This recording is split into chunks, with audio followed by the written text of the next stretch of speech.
Hey, Mark. Hey, Joe. How's it going? Very well. What episode? I've lost track. What episode is this? Are we like? I think we're at 8. 8. Excellent. Yeah. Wow, we're making progress. We're getting there. I'm upset. This suggests you did not call me first. What the hell is happening here? It was all scheduling, Robert. All scheduling. I am going to tear this place apart. We should introduce our disembodied voice. I am not acquainted with Robert Chazz Chute, but I hope to become acquainted during this podcast. I wonder, Robert, if you could tell us a little bit about yourself. Sure. I used to work in traditional publishing. I went to journalism school and the Banff School of Fine Arts, and I worked in traditional publishing in Toronto for 5 years. And then I got distracted with other things, and eventually, all that time I was writing. And eventually, about 12 years ago, I started publishing my stuff through Ex Parte Press, which is my company. And I write killer crime thrillers and with muscle and apocalyptic epics with heart. And I'm a multi-award-winning writer. And despite all appearances, I'm really quite sweet. I can attest to that. You are. You're a sweet man, despite all the zombies and everything that you read about. Well, I appreciate that. Is your sweetness inversely proportional to the subject matter that you write about? Actually, I don't have it worked out on a chart, but yes. I write about terrible, terrible things happening, but I always try to give people a little bit of hope. Just when you said that, I started to think of Keanu Reeves and his latest movies. Are we in the ballpark, or is there any similarity? Kind of like the John Wick stuff, yeah. With the crime thrillers, I'm really not interested in anything to do with police procedurals or the cops, because a friend of mine was an RCMP officer, and he said, "How can you write crime thrillers without cops?" And I said, "The cops show up after it's all over." How are we at the count in terms of the number of crime books you've written and post-apocalyptic books? Because last time we chatted, I think it was like 3 and 2 or 3 and 1. Boy, we haven't chatted in a long time. Yeah, that's what I'm asking. I know it's been a long time. I think I've stopped counting. I know that I'm over 30 books. Wow. And I've done some stuff with pen names and stuff, and I also do book doctoring a few times a year.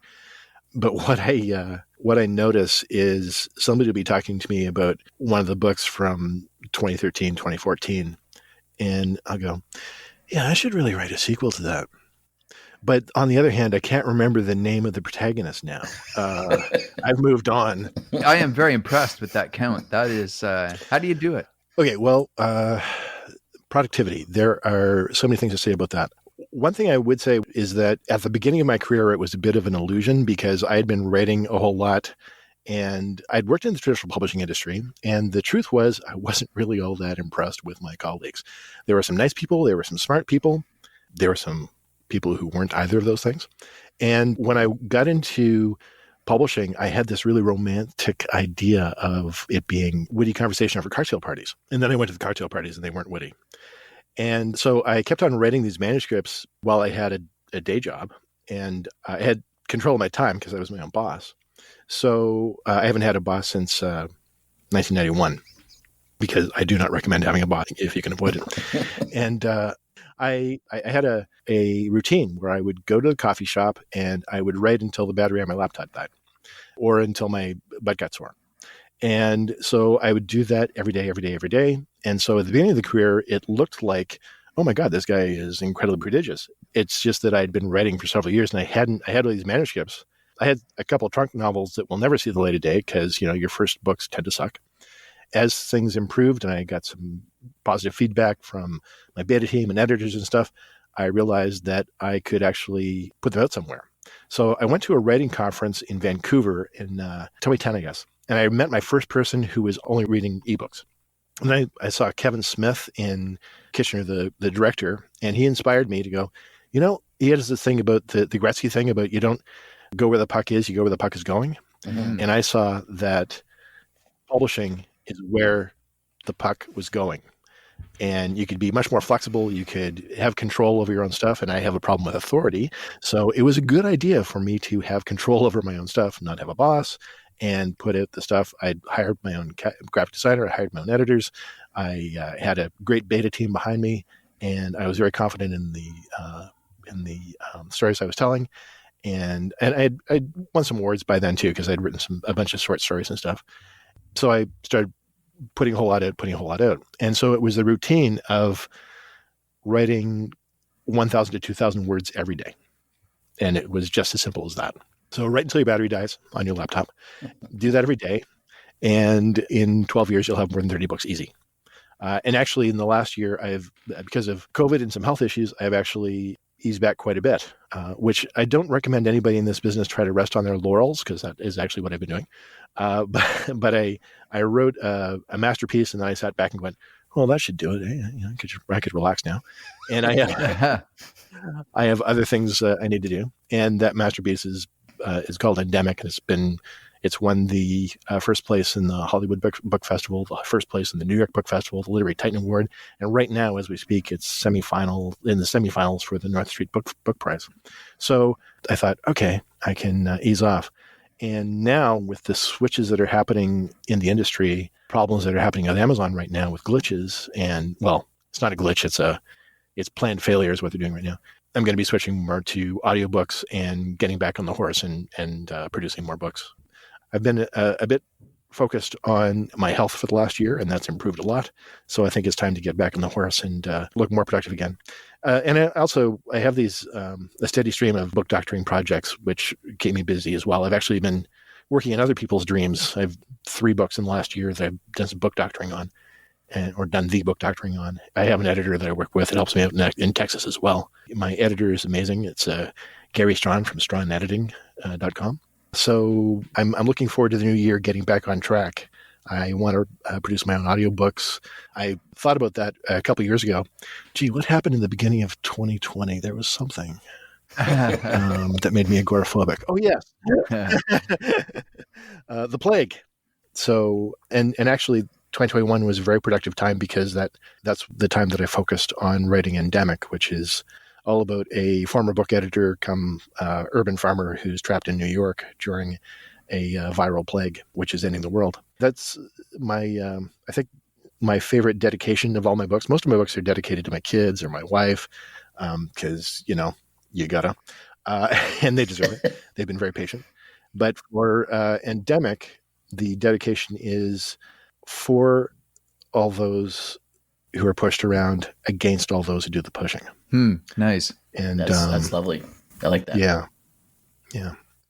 That one's right from the heart. There's a whole lot of, in the midst of an apocalypse, it's about, how we change, how slowly we change, how we don't change, how we want to change, how we fail to change, and how we overcome. So, my bestseller is still, after so many years, after a decade, it's still This Plague of Days. It's a trilogy about a mute boy on the spectrum who is in a big battle against with good and evil and zombies and all that. And that is still my bestseller. But Endemic is the one that's closest to my heart right now. But that's a little bit like, choosing your favorite child. Choosing your favorite child is actually a little bit easier because, because they are people, and, Yeah. And that love goes back and forth. It's like, oh, you've annoyed me this week. You were no longer my favorite. But, next week may be different. I've only got 2, so I go back and forth.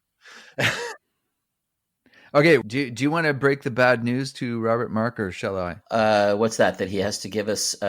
It's show and tell part of the podcast? Is that what I mean? That, sadly, as wonderful and fascinating as he is and his work, this is not about him.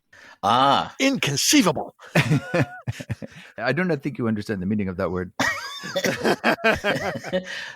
So this is the part of the podcast where you reveal your show and tell. What piece of art inspired you? Or artiste. Or artiste? Yeah. Sure, yeah, I can talk to the artist too. Well, it's funny that you mention Princess Bride.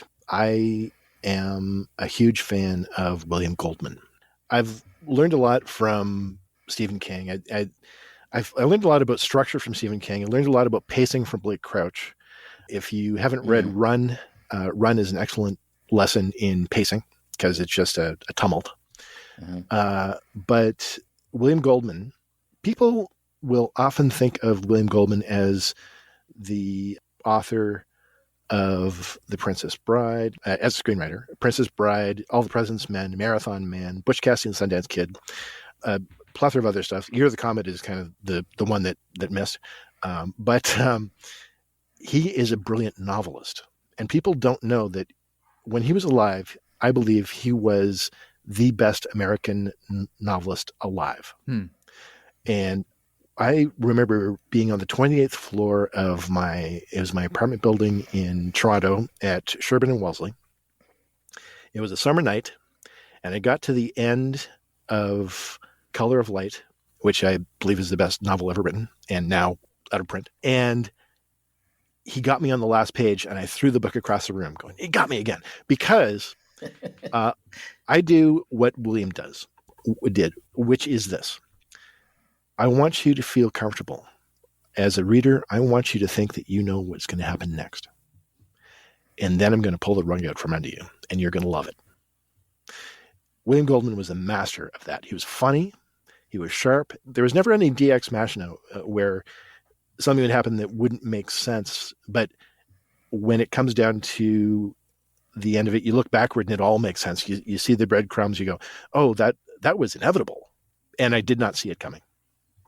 So much of my fiction is focused on that magic trick, because when it's going great, it's exciting, it's fun, and you're defying expectations, but in a good way. I love that about William Goldman's books, and people need to read William Goldman's books.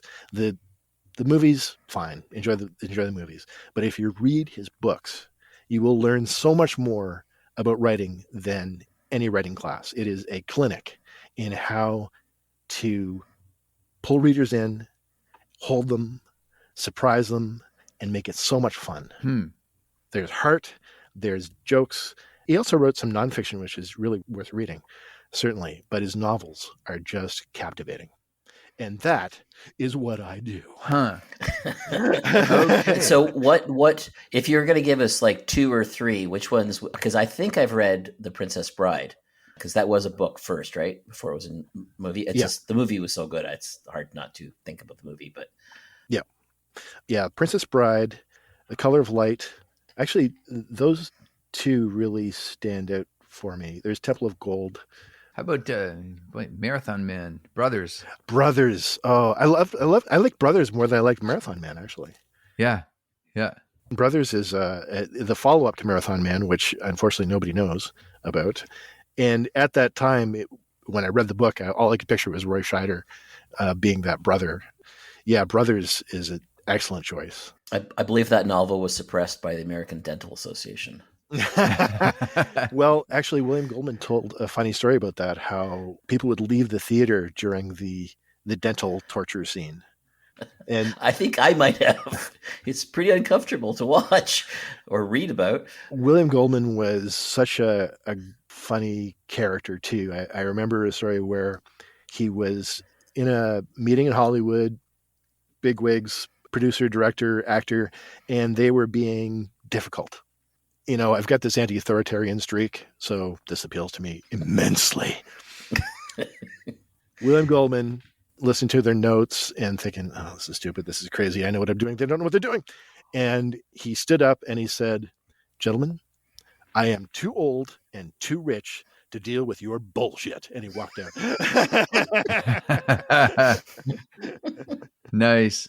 Now, you keep mentioning your anti-authority streak. And I'm going to need you to fall in line here, okay? Uh-oh. He's just cocked a shotgun. This is not going to work out well at all. Yeah. But no, I have to tell you, I love William Goldman. Oh, great. And I've read most of his books, and I remember The Color of Light, but I read it probably like 35 or 40 years ago.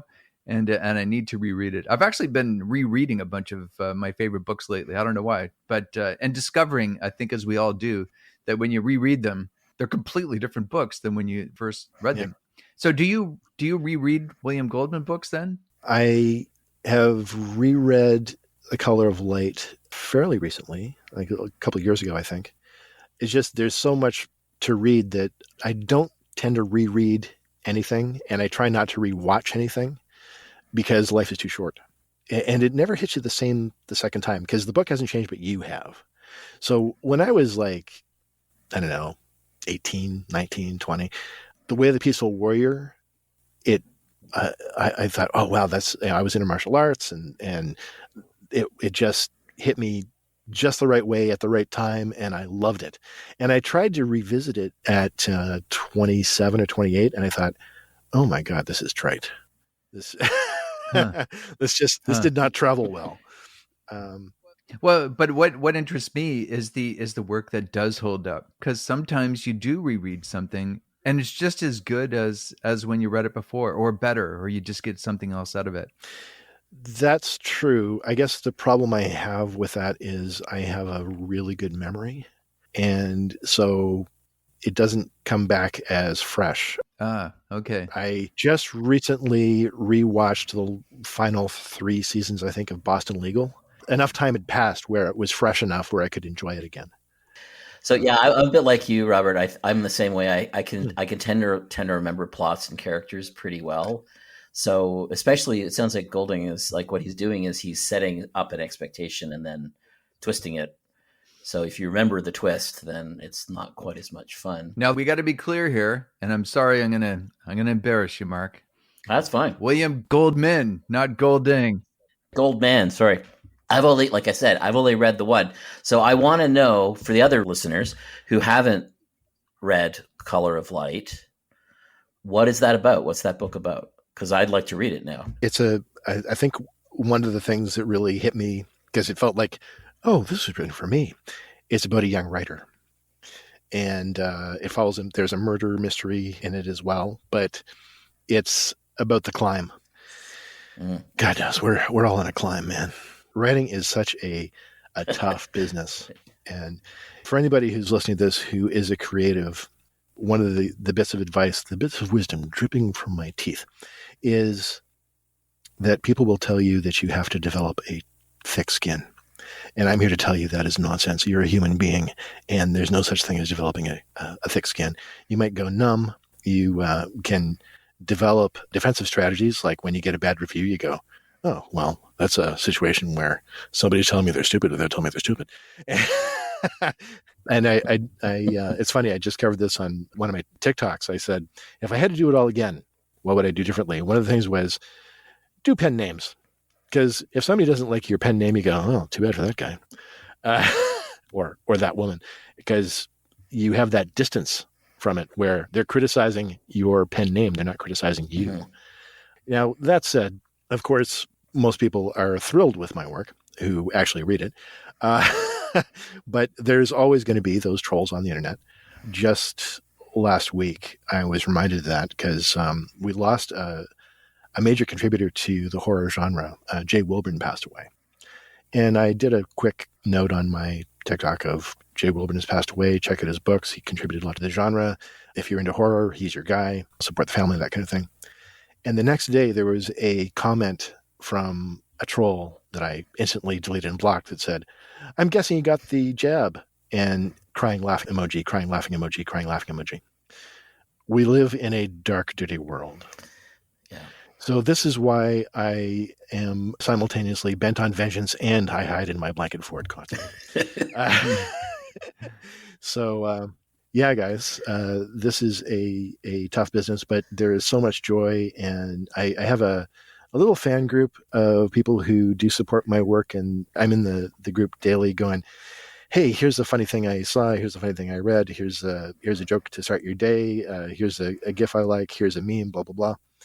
And the rewards are so much greater than what will suck your soul down to hell. But there will be those people who are trying to pull you down to hell. I remember my dad saying something about writing not being work. Mm-hmm. And I corrected him.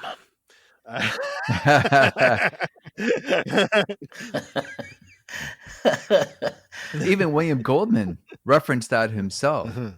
And I forget who the writer was that he was talking about, but he said he met this very successful, famous writer, and he thought, I'm just going to ask him. He said, did the words come easy for you? And the famous, successful writer didn't even bother to answer him. He just gave him this pitying look. And William Goldman was hugely embarrassed at having asked the question because, no, of course, maybe a few words here and there are easy, but most of them are hard. Even for people like William Goldman. Yeah, what I find funny is I suffer from insomnia quite frequently. And one of the things that keeps me up at night, as it did last night, was I'm working on something right now, and I had no idea where it was going. What would be the big twist? Where is this story going? It's multiple tales of vengeance. It's a lot of fun, but what's the point? Where are we headed? And it all fell into my head between 3 and 5 in the morning. And I'm sitting there going, I got to remember this. Should I get up and make notes? Oh, well, yeah. Oh, no. No, I've got it. And I still, fortunately, good memory. But there's a trick. We talked about productivity a little bit. One of my favorite things is to tell people that if you go to bed with an idea, a question, in the morning, the answer will come to you. It's called the hypnagogic state. If you don't wake up to an alarm, that helps. If you wake up slowly for a couple minutes a day, you're a goddamn genius. And that couple moments in the hypnagogic state between sleeping and waking, you can come up with such brilliant plot twists, plot ideas, characters. When I wrote Bigger Than Jesus, which looks like Bigger Than Jesus to the uninitiated, it's about an assassin, in my head, played by John Leguizamo. I hope you sent him some of your books. Well, anyway, I just read Run by Blake Crouch, and I referenced that as a tutorial on pacing, and I wanted to do something like that.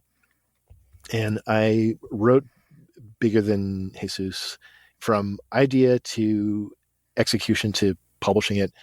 All it took was 3 months. And I wrote a chapter a day. Wow. And sometimes a bit more. But typically I wrote a chapter a day, and I would paint him into a corner. And I had no idea what the next chapter would be. I'm a pantser, not a plotter, typically, unless it's a bigger book. The outline, people have this idea that outlines are like when you are in school and they go Roman numerals and, 1, 2, 3, ABC, all that stuff. Nonsense. Just write a sentence per chapter or a paragraph per chapter. I know that there are people who have their processes, but if I was plotting a gargantuan story with a lot of threads, I would just do a sentence a chapter, and that would take me there. Because you're going to change it anyway. It's like having a business plan. Business plans are nonsense. Fairy dust and, you may as well be predicting cloud formations. That's all for accountants. That's absolute bullshit. But, making up numbers to please banks, that kind of thing. But typically I'm a pantser, and I would paint my protagonist into a corner, no idea what's happening next. And then I would ask the question just before I went to sleep. And in the morning I'd wake up and go, oh, that's how I get him out with it, without it making it seem artificial or unearned or deus ex machina, that kind of thing. And I followed that template for, I don't know, a couple months or something. And then we went into the editorial process, and I hired a graphic artist, and he came up with a great cover, and that was Bigger Than Jesus. And that was the first of a trilogy. That's awesome. Do you typically go with your first idea, or do you wind up changing it? Go, okay, that's not quite good enough, or I'm going to try to come up with something better. Or is the first idea the best? I wouldn't say it changes. I'd say it develops.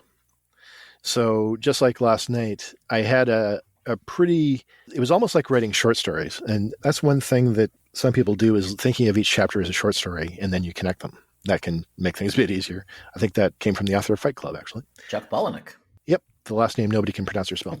But yes, Chuck Palahniuk. He's an interesting guy because he found the writing process boring, so he'd write at parties, and he would crowdsource stuff like, what's code blue? What's code brown? What's code? It would be a party game of what do these codes mean in this book? What's code magenta mean? At the airport, he had a lot of fun with it. And when you were a pantser and you follow the leads of the hypnagogic state, it becomes a propulsive thing from chapter to chapter. And so a long book can feel like a short book. And you can go, as I did last night, where I had these short stories and I didn't know where it was going. And then in my insomniac state, actually it was hypnagogic because I was kind of in and out. I thought, oh, that is the twist that is going to set this book apart and is going to be the big surprise at the end. I could see the last line. And sometimes it's fun to write toward the last line. So I wrote with Bigger Than Jesus and Higher Than Jesus. The title is explained in the last line of the book. Gotcha. And so it's kind of fun to write toward a target and have some idea of where it's headed. Things will change, but I don't think of it as changing. I think of it as becoming richer and developing. And it's adding more to the recipe, so it means more to the reader. The other thing I would say is, I think very important for writers is, don't write red shirts. So when somebody dies in my books, you do care about them. There's a point. They have a backstory. And I may not even share all the backstory, but you will know enough about them that it doesn't feel like, oh, we're just knocking them off left and right and who cares? Yeah, I feel that way about all characters. Even if they just appear for a few lines, they should have a life, even if you don't write about it. Yeah, you can, in just a few brushstrokes, you can give people a bit of a background and a resonance with the reader, so it means something when they do fail or when they win. I am frustrated with some books that I feel miss opportunities to elevate the genre. So I remember being in some forum and somebody said, oh, he's just one of those zombie guys. It's like, okay, you have not read This Plague of Days, because if you've read This Plague of Days, that defies all the expectations of the genre. And it follows a lot of the tropes too. So you're not, I remember being at in a writing group, and I ran into this guy. He had this fantastic vision of having a civilization of sorts within Saturn's rings. And I thought, oh, that's a terrible idea, because it's not going to resonate with anybody. It's not relatable. What are you doing? Because he had very imaginative ideas, but they were in no way grounded in anything that anybody could relate to. He couldn't communicate that. I did not have that skill. And I don't know anybody who could, actually, because he was way out there. So I just, you poor soul. But, go write that and then put it away and never let it see the light of day. Burn it. And then write something where, somebody has coffee. Because people can relate to coffee. It's funny. I was rereading Spider. He does reread. Yep. Aha! But caught. Well, a logical inconsistency. J'accuse. now you're on my list. Hey, that was my only goal of the whole meeting. I met Spider Robinson in my third year at university. I listened to one of his books that he actually read himself. And I thought, oh yes, I read this as a book, but now I've heard the audiobook. And that guy is obsessed with coffee. It shows up. It shows up in his books as like, oh, you want cream in your coffee? I thought you wanted coffee. That kind of stuff. He goes on and on about, he's got this German coffee maker that somebody gifted him. And I thought, you're on Vancouver Island and somebody gifted you a really fancy coffee maker, is what you're telling me. Yeah. This feels very autobiographical. And puns, if I recall. Yes, puns. Yeah, the Callahan books have lots of stories. Saloons, yeah. Have lots of puns in them. In fact, that's part of the running gag, is who comes up with the best pun. I have a question. So I want to make sure I pronounce this correctly, because I've done it wrong twice. Hypnagogic state. Is that correct? Is that how you pronounce that? Hypnagogic state. Because that's what I call my idea hamster. Go on. He just runs around. And so, yeah, I'm like, okay, this is the thing you have to work on, idea hamster. And I put him in his little wheel and he runs around the wheel. And then eventually he stops running and there's an idea there. I see. So, and it does tend to happen overnight. Yep. Well, that's the hypnagogic state. Yeah. You had it without the label on it. That's okay. Mm-hmm. Yeah. But now I have a fancy label, so I don't have to sound like an idiot. Well, I do feel smarter when I say hypnagogic state. And I say it often. Is there anything else you want to tell us about William Goldman? Do you know much about the man, or? Well, through his nonfiction, because he wrote the Bible of screenwriting, and he also wrote some really funny stuff about judging the Miss America contest. Yeah, Adventures in the Screen Trade. Yeah. And then there was a follow-up to that. Which Lie Did I Tell is his other book. Yes. And I think he might have been the first one to make some observation about when writers write in Hollywood on spec, that also reflects their value to Hollywood, because they're a spec. But William Goldman, he's just this fascinating, one-of-a-kind character. And he was kind of humble in that. I remember the story about how he went to a restaurant, Hollywood, waiters, they're all screenwriters. And somebody asked him, I mean, the cliché. Or actors. Yeah. The cliches are all true. This waiter said, what do you do? Because, he looked like he had money. And he said, I'm a screenwriter. And the guy said, and he was a young guy, and William Goldman has been in the business for a long time. He replied, no, I wrote Butch. And the guy looked at him blankly, like, what? I'd never heard of it. And that's Butch Cassidy and Sundance Kid, Robert Redford, who's still around, Paul Newman, the classic scene of them riding around, raindrops keep falling on my head, on the bicycle, and the big shootout at the end where they face down the Mexican army and all that stuff. Or the Bolivian army, actually. I'm sorry, I got to jump in there. My favorite part is when they're on the cliff and the posse is zeroing in on them, and it's the kid who doesn't want to jump, right? Because he can't swim. Yeah. I can't swim. And Butch is like, hell, the fall is probably going to kill you. That short quippy dialogue is all Goldman as well. He's got his fingerprints all over it. So I so admire what he accomplished in his life. I know Rob Reiner went to see him when he was on his deathbed, and Rob Reiner said to him, because they'd worked together on Princess Bride, of course, and Rob said, Bill, I love you.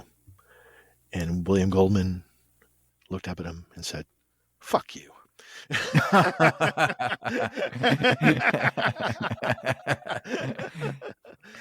He's just one of a kind. And I really can't think of another screenwriter who has, there's Sid Field, who I think he's famous for writing advice to screenwriters, but hasn't actually written a whole lot of movies, or any. Roger Ebert, he was a great critic of movies, but he wrote one. It was a terrible failure. But he was a great writer. He didn't write movies, but he was a great writer. Yeah, it wasn't a filmmaker per se. He was a critic. So, I really can't think of another character who emerges from that industry who had such an impact and was so long lasting. And at the same time, as a novelist, he's virtually unknown. And that is the only tragedy that visited William Goldman's professional career, is that he's not better known as a novelist, because the depth of his work, the prose is just, it pulls you in and it's riveting. There must be a bunch of us, though, that, maybe he's not really out there in the zeitgeist, but I've certainly read a bunch of his books and love his books. And I discovered him because somebody mentioned him in university. It mentioned Adventures in the Screen Trade. And I was interested in the movie industry. So I read that, and then I went out to see what else William Goldman had done and discovered his novels, and then just kind of went through them. Yeah, I think there's a lot of people who have read Princess Bride. The Princess Bride is a fine movie, which I hope they don't remake. And, just watch the original. Don't try to, take a shitty movie and make it better. Don't make a great movie and make it worse. And they may have read The Princess Bride, which is funny, and some of it's kind of caustic, because what people may not expect is that there are these little interstitials where he's talking about, oh, my son is fat. And he, talks about the invention of golf and stuff. That's where it ends. The discoverability, the visibility ended, because he wrote so many of these great books. And Joe, I'm glad that you are familiar with his books. Most people that I've talked to about William Goldman go, he wrote novels? It's not really surprising, because, if you look at what pays more, certainly when I was in journalism school, I confessed to my professor, Walter Stewart, who I adored, and he had written nonfiction books. I said, I'm going to be a novelist. I'm going to write her. And he said, writers make pennies an hour, right?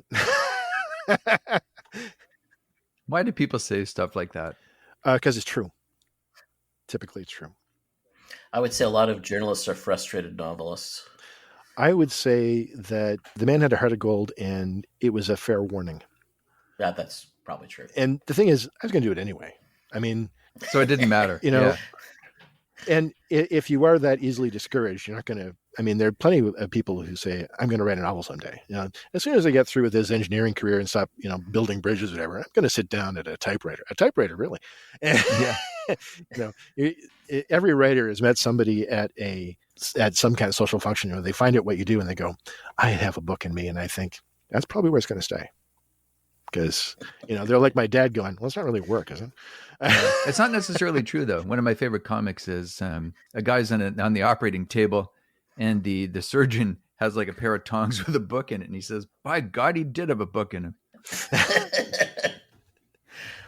Well, in that instance, that singular instance, I would agree that it's not always true.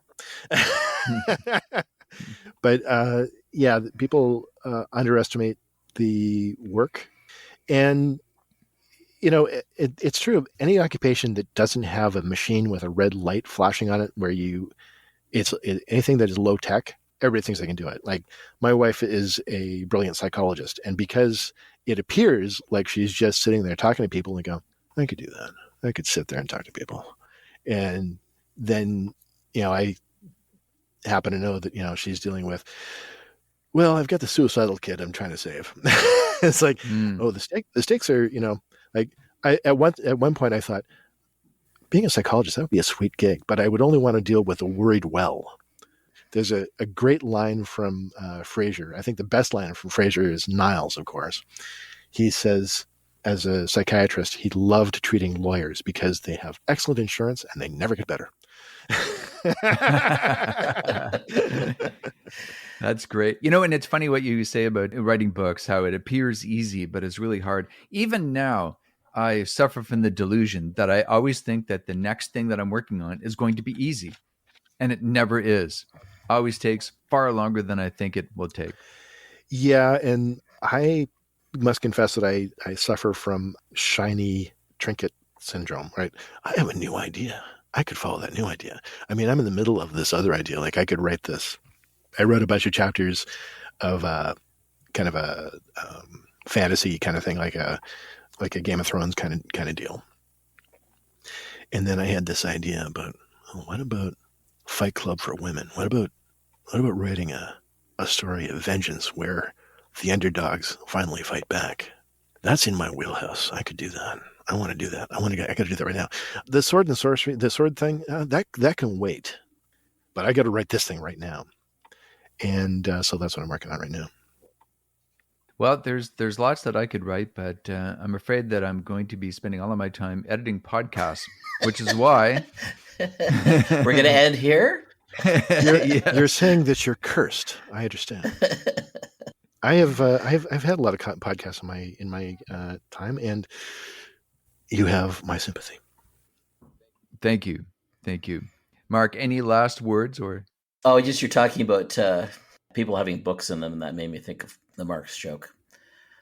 Outside of a dog, a book is man's best friend. Inside of a dog, a book is really hard to read. Love those lines.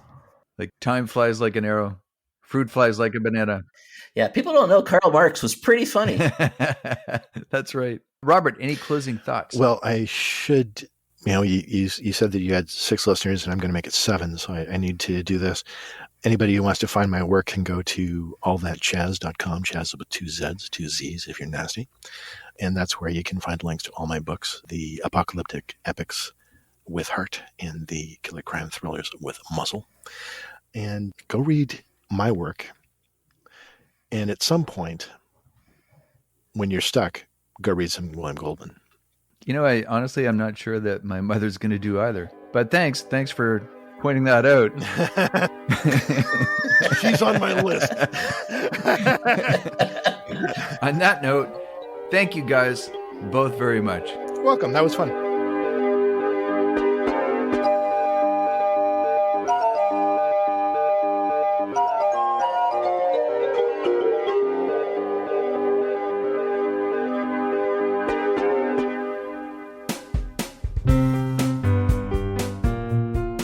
You've been listening to Recreative, a podcast about creativity. Talking to creative people from every walk of life about the art that inspires them. And you're probably wondering, how can I support this podcast? I am wondering, Joe, how can I support this podcast? I mean, apart from being on it. There's no advertisements in this podcast. There's no tip jars. There's nothing about like buying us a coffee or anything like that. But there is a way that you can support us. And what is that? It's not about supporting us. It's about supporting the people that we're talking to. I think most of the people we've talked to are artists of some description, and they probably have some kind of artistic product that you could buy. And if you enjoyed it, maybe you could review it for them. Oh, yeah. But maybe us too. Yeah, you know what? Us too. It wouldn't hurt. They could buy our books. And how do they find us? Recreative.ca. Don't forget the hyphen. There's a hyphen in there. Re-creative. I took your line, sorry. Well, because I stole your line. So yes, re-creative.ca. Jinx. Oh yeah, I stole your line again. As well, if you like what you've just heard, you could consider subscribing to the podcast. And leave a comment if you like it. Thanks for listening. Spread the word.